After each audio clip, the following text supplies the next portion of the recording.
আসসালামু আলাইকুম। আসার মিনি কিচেনে সকল বন্ধুদের স্বাগত জানিয়ে শুরু করছি। আজকে আমি নিয়ে এসেছি খুবই মজাদার একটা পিঠের রেসিপি নিয়ে।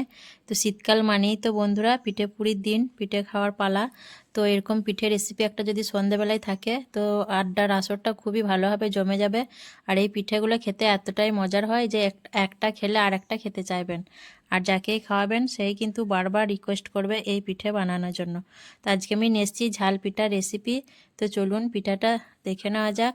আর যারা নতুন বন্ধু আমার ভিডিওটি দেখছেন তাদেরকে অনুরোধ রইল আমার চ্যানেলটি সাবস্ক্রাইব করে আমার পাশে থাকার। কড়াইয়ের মধ্যে আমি নিয়ে নিচ্ছি 2 কাপ পানি, আর দিয়ে দিচ্ছি হাফ চামচ নুন, হাফ চামচ হলুদ গুঁড়ো, হাফ চামচ লঙ্কা গুঁড়ো, ঝালটা যেমন খাবেন দিবেন, হাফ চামচ জিরে গুঁড়ো, হাফ চামচ ধনে গুঁড়ো, আর 1 চামচ আদা বাটা, আর দিয়ে দিচ্ছি ধনেপাতা কুচি। 2 চামচ সাদা তেল, চা চামচে। তেলটা দিলে খামিরের চিটচিটে ভাবটা থাকবে না। এখন আমি গ্যাসটা অন করে অনবরত নাড়াচাড়া করতে থাকবো, যেহেতু এখানে আমি মশলা ব্যবহার করেছি, নইলে নিচে থেকে লেগে যাবে। আর পানিটা যতক্ষণ না ফুটে আসছে ততক্ষণ আমি অনবরত নাড়াচাড়া করতে থাকবো। দেখুন পানিটা কিন্তু ভালোভাবে ফুটে উঠেছে। এখন আমি গ্যাসের ফ্লেমটা লোতে করে দিয়ে 1 কাপ চালের আটা নিয়েছি, দিয়ে অল্প অল্প করে আটাটা দিয়ে আমি মিশিয়ে নিচ্ছি। আটাটা মিশানো হয়ে গেলে আমি এখানে হাফ কাপ সুজি নিয়েছি, দিয়ে সুজিটা এর মধ্যে দিয়ে দিচ্ছি। দিয়ে খুব ভালো করে নেড়ে চেড়ে আমি খামিরটা বানিয়ে নেব, যাতে আটা আর সুজি খুব ভালোভাবে সেদ্ধ হয়ে যায়।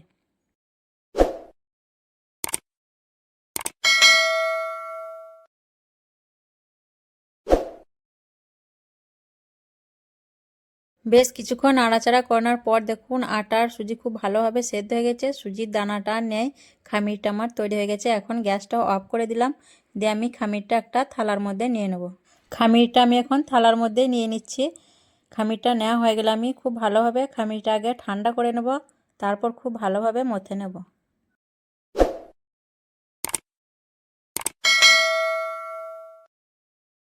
খামিরটা খুব ভালো করে আমি ঠান্ডা করে নিয়েছি। আর এখন এর মধ্যে দিয়ে দিচ্ছি 1 চামচের মতো কালো জিরে। জিরেটা দিলে কিন্তু পিঠাটা খেতে খুবই ভালো লাগবে। দিয়ে আমি খুব ভালোভাবে খামিরটা মথে নেব, মথে একটা খুব স্মুথ একটা ডো বানিয়ে নেব।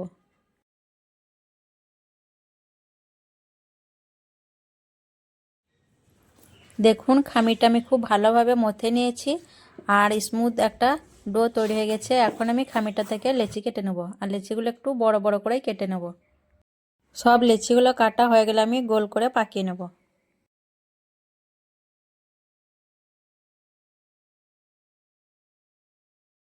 সব লেচিগুলো আমি গোল পাকিয়ে নিয়েছি। এখন এগুলো রুটি বেলে নেব। রুটি বেলার জন্য আমি একটা বেলুন আর চাকতি নিয়ে নিয়েছি। চাকতির উপরে কিছুটা চালের আটা ছিটিয়ে দিলাম, দিয়ে আমি একটা বড় সাইজের রুটি বেলে নেব।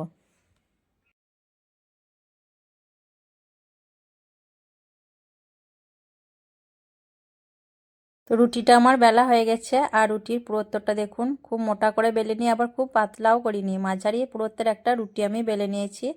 দিয়ে দেখুন এরকম একটা বাটি দিয়ে আমি লুচির আকারে পিঠেগুলো কেটে নেব। এখানে চাইলে গ্লাস দিয়েও কাটতে পারেন, আমার হাতের কাছে বাটি ছিল তাই আমি বাটি দিয়ে কেটে নিচ্ছি। ঠিক যেভাবে আমরা লুচি বানাই সেইভাবেই কেটে নেব। এই রুটিটা থেকে দেখুন 4টে পিঠে তৈরি হয়েছে আমার, আর একদম পিঠেগুলো লুচির মতনই দেখতে। আর পিঠেগুলো আমি অন্য থালার মধ্যে নিয়ে নিচ্ছি।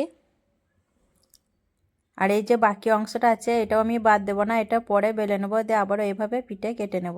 আবারও একটা বড় সাইজের রুটি বেলানোর পর আমি একইভাবে বাটি দিয়ে পিঠেগুলো কেটে নিচ্ছি। এইভাবেই আমি সব পিঠেগুলো বানিয়ে নেব।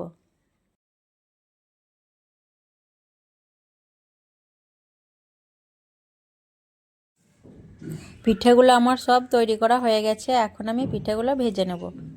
কড়াইয়ে তেলটা ভালো করে গরম করে নেওয়ার পর আমি একে একে পিঠেগুলো দিয়ে ভেজে নিচ্ছি। আর পিঠেগুলো ভাজতে খুব বেশি সময় লাগে না।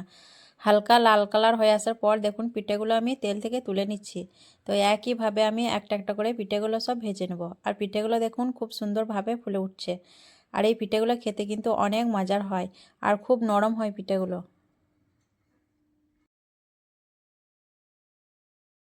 দেখলেন তো ঝাল পিঠাগুলো বানানো কতটা সহজ এবং খুব তাড়াতাড়িও বানানো যায়। আর এইভাবে অবশ্যই আপনারা একবার বাড়িতে বানিয়ে খেয়ে দেখবেন, খুবই মজার হয় এই পিঠেগুলো। আর আজকের ঝাল পিঠা রেসিপি কেমন লেগেছে অবশ্যই কমেন্টে জানাবেন। ভালো লাগলে লাইক করবেন, শেয়ার করবেন আর আমার চ্যানেলটি সাবস্ক্রাইব করে আমার পাশে থাকবেন। আসবো আবারও অন্য কোনো রেসিপি নিয়ে। সকলে ভালো থাকবেন, সুস্থ থাকবেন। আল্লাহ হাফেজ।